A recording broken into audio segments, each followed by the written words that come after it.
You are the most creative being in the world as far as you're concerned. Think about it. Something simple as your eyelashes. How much time, energy and effort did you have to consciously invest into developing eyelashes? I'm talking about the natural stuff, not the fake plasticky or whatever other materials they use. Your natural eyelashes. 99.999% of people on the planet will probably say zero, big fat zero time was spent on developing the eyelashes, and yet they were created. How did that happen? Your eyelashes were developed, were created because of the energy field that you live in. It has the information and the intention to create it. What would happen if you could consciously start creating your reality? In this 12-part series of self-mastery, we are going to explore your creative genius. I'm not talking about the law of attraction, I'm talking about true creativity.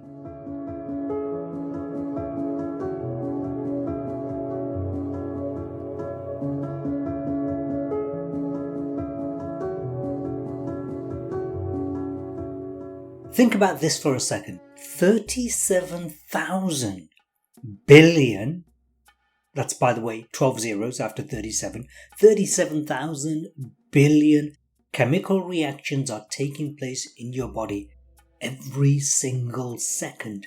And you don't even have to pay attention to most of them. Without those reactions taking place, you would not exist. So where does this information come from? It is in your energy field or your energy body. Most people enter the world of work or business, and through trial and error, they will go through life and maybe they find their true purpose, their true calling in life. The truth is, most people don't actually discover that, not consciously speaking. But the few who do go on to make a massive difference to the people, to the planet. They leave a big legacy. Sometimes a legacy might be as big as just for your family, and sometimes it might be as big as the world. So just think of the Nelson Mandelas of the world, people like Mahatma Gandhi, Anita Roddick. They all found their purpose. They all had a calling that they followed. In this episode, we are going to explore how do you tap into that great genius, that great creative genius. Now, in terms of creativity, there are multiple levels. There's creativity and there's creativity. So one level of creativity is, for example, you take a jigsaw puzzle, it might be 1,000 pieces or 100 pieces, it doesn't matter. You have those jigsaw puzzles and there are fixed number of pieces there, and the end result, the end solution is only one. You can't make the jigsaw puzzle other than what it's meant to look like, right? And then there's also problems that you may have solved in the past. You've seen a problem that exists, and you've seen another problem that exists, and you've seen the solution being created from that, and you use that past knowledge to deal with a new up-to-date problem. Okay, so that's one level of creativity. The creativity I'm talking about is at another level altogether. Let me give you an example. In 1993, I was at university studying economics, and at this time I had my first desktop computer. I remember it really well. It was a Dell computer. I noticed a number of things with that computer. It had a microphone, it had speakers, and it had a connection at the back of the computer which looked very similar to connection that you would put on a telephone. And I thought to myself, what if I can connect through cables my computer to the telephone network? And what if my uncle in Bangladesh could do the same? Now, these are the times where making international telephone calls were very expensive. So I thought, well, if he could do the same in Bangladesh and I could do the same, we can communicate with each other for free. And I thought, wow, I really thought on that. This would be amazing. But what did I do about it? Absolutely nothing. This was in 1993. Fast forward 2003, and a company which did exactly that I described got created. The name? Skype. That company went on to become a multi-billion-dollar company, and the rest, as they say, is history. Why did I not do anything about it? Because I thought to myself, I don't know how I'm going to fix this. I don't know how to work on computers like that. I'm not a computer engineer. I'm not a telephone engineer. Leave it alone.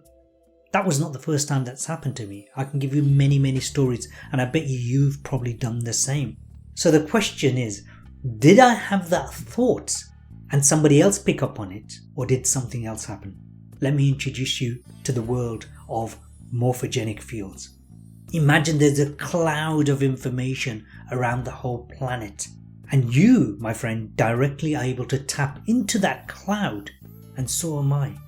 The difference between me tapping into the cloud and the guy who invented Skype tapping into the cloud was this. He may or may not have known how to resolve the problem, but what he did was he took action. I let the fact that I didn't know how stop me from taking action. This isn't what you would call luck. It isn't what you call chance. It is what you call a synchronicity. And we have synchronicities happening to us day in, day out. You may have heard the saying, oh my goodness, she's so lucky. She's always successful. She's always at the right place at the right time. But did you know that you are at the right place at the right time thousands of times in your life, but you're too busy with your head to the grindstone that you don't notice all the synchronicities coming your way? Or you're too busy looking at the stop sign, stop, I don't know this, I don't know how to do this, that you miss the green sign. And so the morphogenic field is something that was coined by Dr. Rupert Sheldrake, a evolutionary biologist. And here's how it works. Have you ever seen Canadian geese fly together in formation? They'll go in a certain direction and then they'll suddenly change. How are they communicating with each other? There might be 10, 20, 30 of them in that V formation. Are they saying, hey Fred, turn left. Hey Joe, turn left. It doesn't work like that. Or you may have seen a school of fish on a nature documentary where you see thousands of fish swimming in one direction and suddenly they take a sharp left or go up or go down. It's not that they're talking to each other. It's because they're in this field of information that they're all tuned into. Now we, you and I, have been programmed from the get-go, from when we were very little, to tune ourselves out. We have the capability to tap into genius and creativity beyond ourselves. You see, the information that you know, everything that you learnt at school, read from books, watched books, watched seminars and so on, all of those things are very limited compared to all the information out there in the world. You cannot ever possibly know everything by learning directly yourself. So you've got to leverage this. How do you leverage genius? Of course, at one level, say for example, you want to be a mathematician, you can't just suddenly imagine that you're a mathematician. It doesn't work like that. You need to learn the rules of the game, and everything has rules.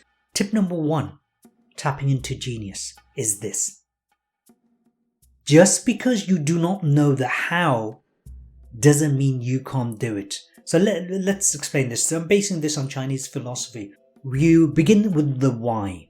So in my case, the why was, I would love to communicate with my family in Bangladesh at low cost or no cost at any time of the day. So that's a why. Maybe it's a bigger why. Maybe the why is, using the same analogy, I would love for the world to come together to be able to communicate with each other for free, without costing anybody anything, for free, so that they end up with better relationships. We have more peace and harmony. Maybe that's the why. So you start off with the why. It could be very small, or it could be very, very global. Once you get the why, you have the purpose for doing what you're doing. That's number 1. Number 2 is the what. What is it that you're looking to create? So you have to be very specific. So in your business, in your career, it may be you are looking to create a health practice.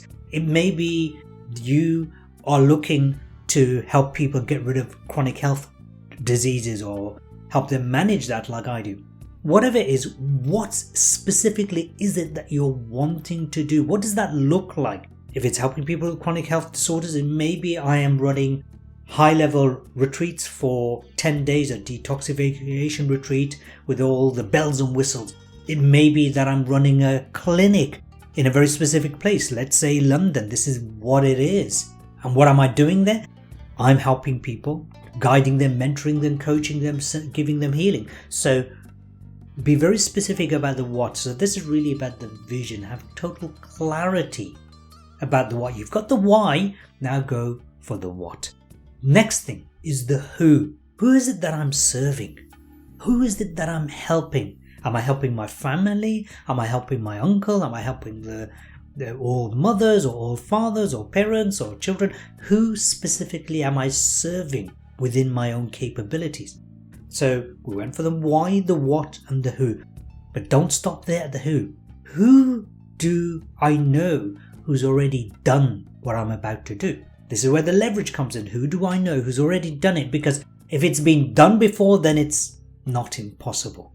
If one person can do it, then you can. Before Roger Bannister ran the 4-minute mile, meaning 3 minutes 59 seconds, nobody had been able to run a mile in under 4 minutes. And yet, within a year or two of him achieving that result, then hundreds of other runners did the same. So if one person can do it, so can you. So who do I know who's already done this? And if I don't know them directly, who do I know who might know that person directly? Sometimes this is where the network is very useful, right? Having people around you who can support you. Who do I know who can help me support these people that I'm serving?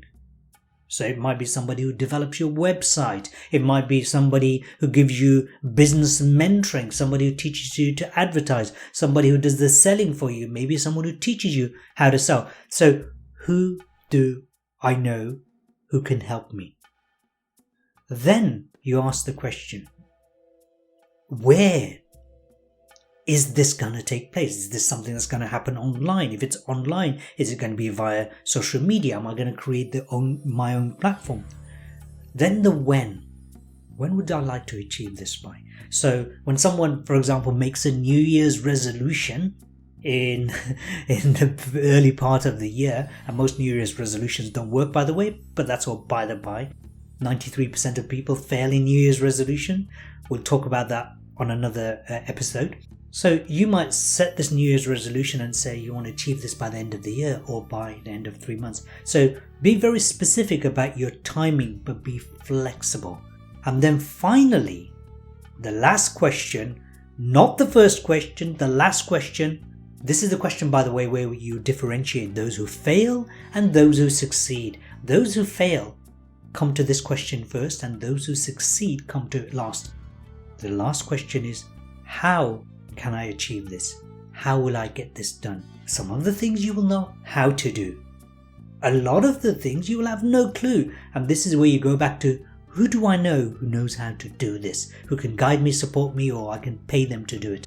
So why, what, who, where, when, and the when might include over what time period, and then finally the how. That, my friend, understanding the seasons will help you to tap into a greater level of creativity and creation. It's all well and good having ideas. Unless you put it into action, then it's just an idea, which is all well and good. But how many people do you know who've just come up with ideas and have done nothing with it, and just let their song go with them to the grave? So it's time for action. So that's the very early stage. Now, how do you tap into the morphogenic field? Several ways. Number one, it's the ability for you to silence the nagging monkey brain, the monkey chatter, or whatever you want to call it, getting that to silence, or at least cut the chatter out or cut it down. So how do you do that? Stillness. Pause for a moment. Notice how still you are. Are you thinking, or are you just noticing? And I have to say, the only way to do it, for most people it's not natural, because it takes practice. The only way to do it is through meditation. It's just to practice being silent. If you're too busy talking, then you're not listening to the silence because your mouth is making too much noise. If you're too busy listening to everybody and anybody, then your brain's busy. If you're too busy looking at social media, then your brain is too busy. If you're too busy researching and never doing, you're just researching. So meditation is a practice that brings about stillness.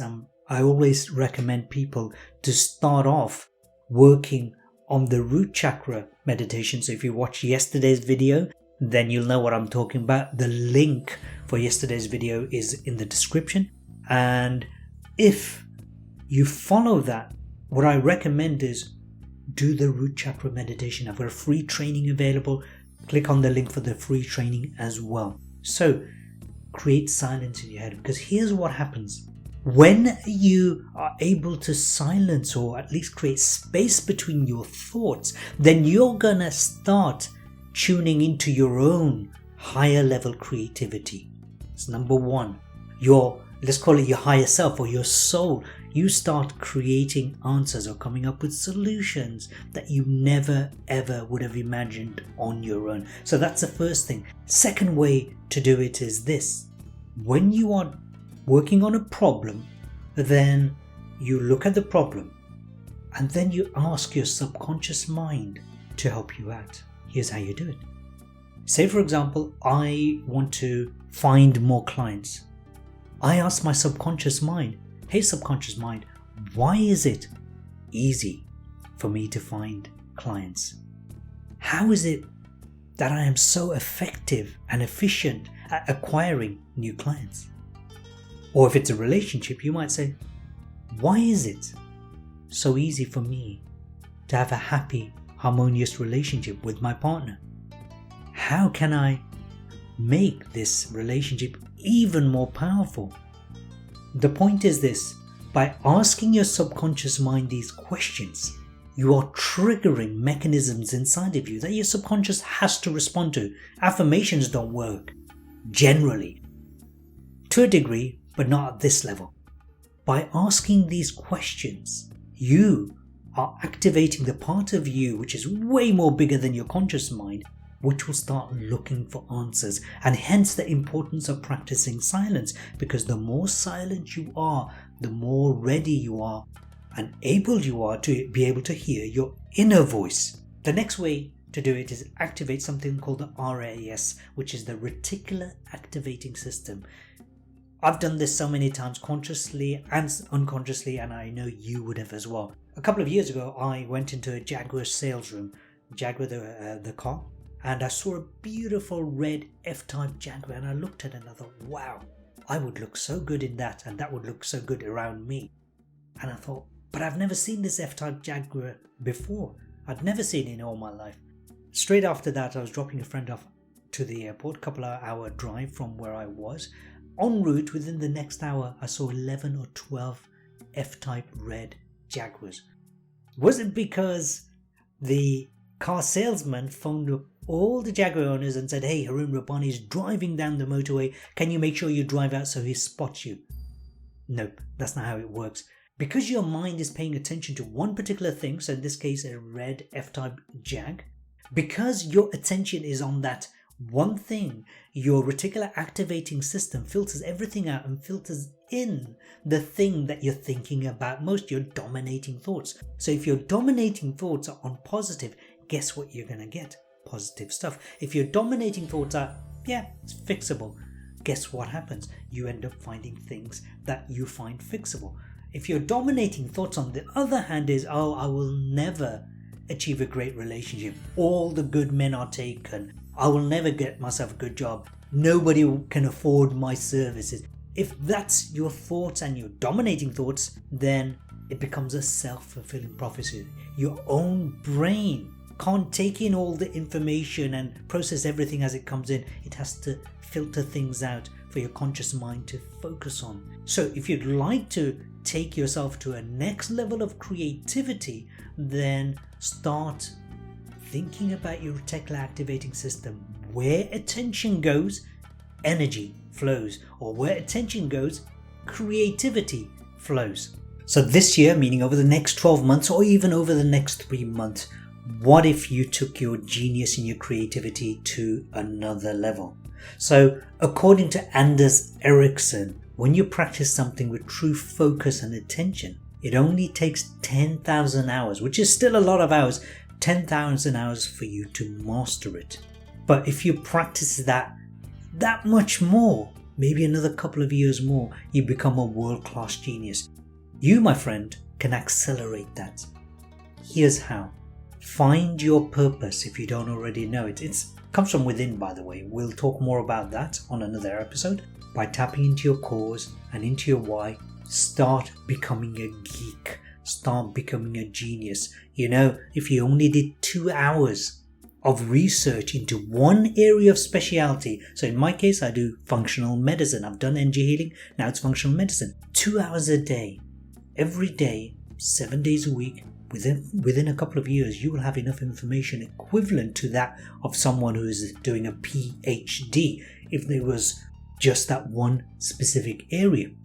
Of course, this means really tapping into it. Now, if you want to make a difference on a great level, on a global level, start small and start expanding it.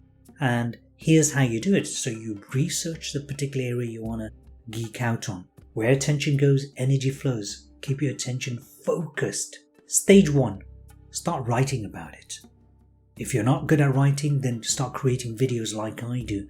So start writing about it or creating videos on a weekly basis. If you can't do it daily, definitely do it weekly basis as best as you can. It might be a blog, it might be an article, it might be a post, and post it everywhere. People will comment, people ask questions, and start giving them the answers that they're looking for. You give it so much attention that you're able to start expressing what you've learned in your own language to other people, to family, to friends, and eventually start doing talks. From doing talks, you start creating workshops and seminars. By becoming a genius, here's what you do. You become the go-to person that everybody turns to. If you're working for someone, for example, in an office environment, in a factory environment, your challenge isn't to become the number one person in that company. That's how I used to think. That's not the challenge. I'm laying down a bigger challenge for you. I'm laying down the challenge that you become so good at something, a specific area, that you are the only one who can resolve the problems. You see, if you know how to fix lots of problems, then you'll always have a job. But when you learn how to fix exclusive problems that the world needs answers to, you'll always be the boss and you'll always get paid well or valued highly. It's not always about money. However, it is about value. Be a person of value. So in summary, to become somebody who is highly creative, keep these things in mind. Where attention goes, energy flows. Create silence in your head. Start finding solutions rather than fixating on the problem. Tap into the resources, the network of people around you. Don't try to figure this all by yourself, whether they be family, friends, colleagues, a mentor, a coach. If you want to pay for them, then someone like myself, you can hire mentors for your specific area. So find somebody or many bodies to support you on your goal, on your mission. And the final thing is to celebrate every step of the way. Don't wait to reach the final goal to celebrate your creativity. Celebrate it step by step. Every time you achieve a micro level achievement, celebrate, pat yourself on the back, have a nice cup of tea, have a sip of orange juice, whatever it is. Celebrate, go and dance, whatever rocks your boat. Celebrate every step of the way, because the more you celebrate, the more your genius will want to come out. I hope this video has been useful for you.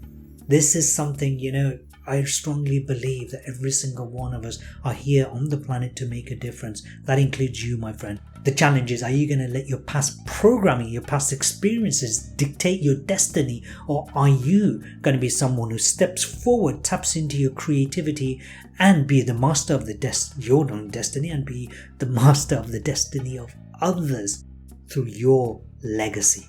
Thanks for watching. Make sure you share and like, and I will see you tomorrow. Bye for now.